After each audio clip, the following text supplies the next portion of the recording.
As I listened to this on the Senate floor, one of the things that I think about is the practical application of what is going on today and 150,000 people that may lose sick and safe time benefits as we speak, just coming down from the state and taking those away. And I thought about this. Senator Benson had a bill not long ago that had to do with some preemption stuff, and I'm not going to go into great depth because I'd have to pull it up, but I know that we were talking about the idea of people taking time off because they were sick.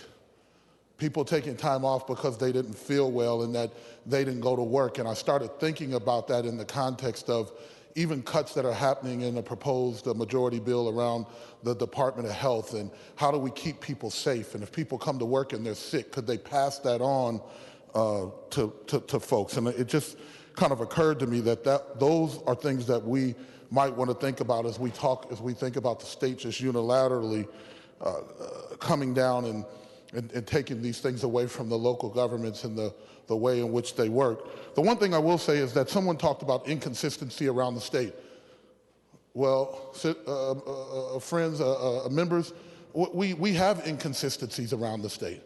I'm a new member of the Commerce Committee that Chair Dames is running this year, and one of the things we do there is the liquor license. And one of the things that I found odd as a new member was that the state preempts and says that only one person in each municipality can own a liquor store.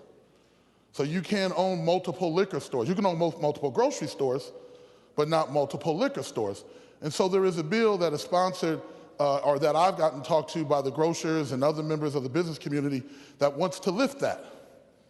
They want to say, hey, if you're a good business owner, you're in a particular town. I know that in Rochester was one of the examples that they gave me, that person should not be able to go back to the days of Al Capone, because that's exactly where the law came from, when there was a lot of corruption.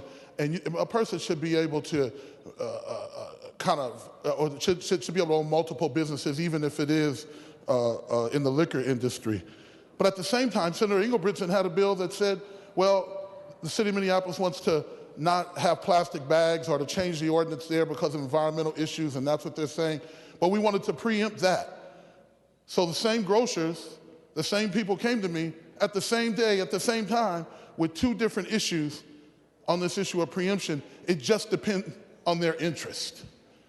It just depends on what they wanted to do. It had nothing to do with a lot of the things that people are saying here on the Senate floor about uniformity and all of that. It was simply their business interest. And so I will say this, I got a whole list of things that I could go down, but I will say this though, members, at the end of the day, and I think Senator Little kind of articulated that, and he's a former mayor in this great state, the citizens, if they don't like, if the business owners don't like what a city is doing, guess what they get to do?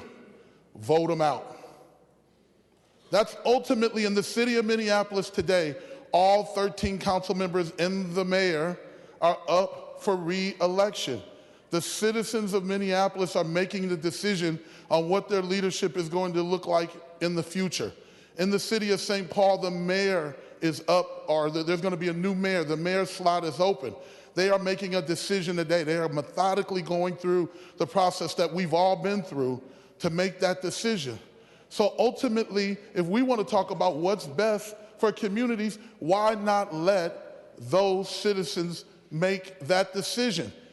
Why not say, look, I'm a said business, I'm an individual, I'm a business owner in this town, and I don't like what this city is doing.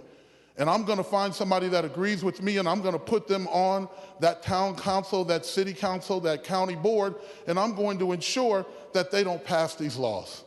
Members, let's think through kind of what we're doing here. Let's think through the inconsistencies and the hypocrisy that often we are talking about in this Senate floor about how this should work.